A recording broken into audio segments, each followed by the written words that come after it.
Infiniti QX80. Let us talk about turn signals today. Some of the material that I cover in this video might be obvious to some people, but maybe part of it will be new to some people. Either way, I like to share the little that I know, and hopefully it makes your ownership and driving experience of your Infiniti QX80 or Nissan Armada a little more pleasant. Okay, turn signals, let's go.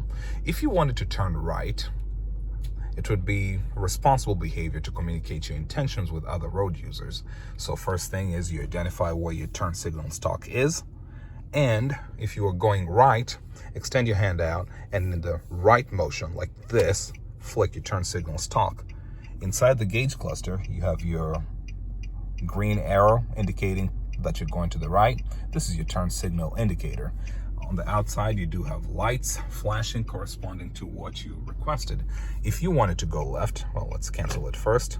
If you wanted to go left, just do the opposite of what you did, this way, and it will keep flashing. Now, to cancel it, you could do it manually, like I did, but turn signal indicators also set to cancel whenever you turn your steering wheel, or you straighten your steering wheel. For example, let's do this. Okay, now let's straighten it out.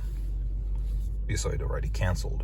Okay, so that's stage one, turn signal indicator. This is what you use when you're waiting at an intersection, for example, right? There is another part, and it has a name, but it's one of those things that we just do intuitively. This is a lane changing indicator, whereby instead of pushing this all the way down and having it hold itself or latch itself in position, or going up and holding itself in position, there's a dead zone over here, or rather there's a flexible point whereby if you release the stalk, the indicator stops. That is a lane change indicator, and in this case, let me just hold it down, and it's going to just keep doing that until I release it. It exists. As I said, it's a feature, it's got a name. It might be something that you never really bothered with. Okay, makes sense. And I think sometimes if you did not know that there is this lane keeping part to your stalk, sometimes when you're changing lanes, you do that. And while your intention is good in that you want to communicate with people that you're changing lanes, if you forget to cancel your especially lane changes at highway speed, sometimes they're very subtle that you don't even end up canceling at all. So while your intentions were good, the fact that your indicator is still on ends up miscommunicating to other road users. Okay, so there's this other feature. It used to become, back in the day, when I say back in the day, I mean like 10 years ago.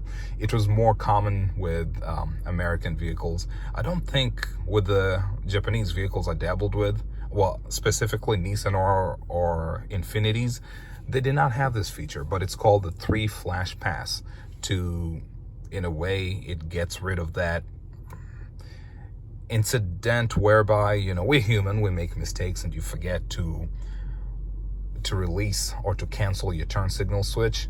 There's this other feature. Look at this, just one time. And going up. Yeah, 3 flash pass.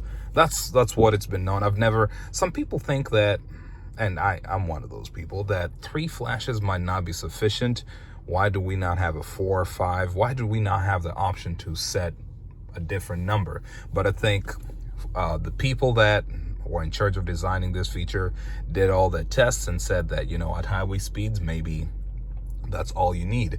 By the time you're using this feature, it's more of a courtesy communication to the person behind you that I already passed you, but I just wanted to let you know that I'll be getting into your lane. So I think it's pretty cool. I've seen those people that do, and I think actually it has a safety angle to it. Have you been passed by somebody and they do just like a one time, and then that's it, just once? And you're thinking, whoa, what if I was blinking? I might have missed that. So I just wanted to explain that it is there. There is this feature called 3 flash pass. And in a way, it just happens. If you're one of those people that just indicates once, like, hey, I'm coming in, you can see for the sake of safety, it keeps flashing at least 2 more times. You could actually do it this way. Oh, I missed it.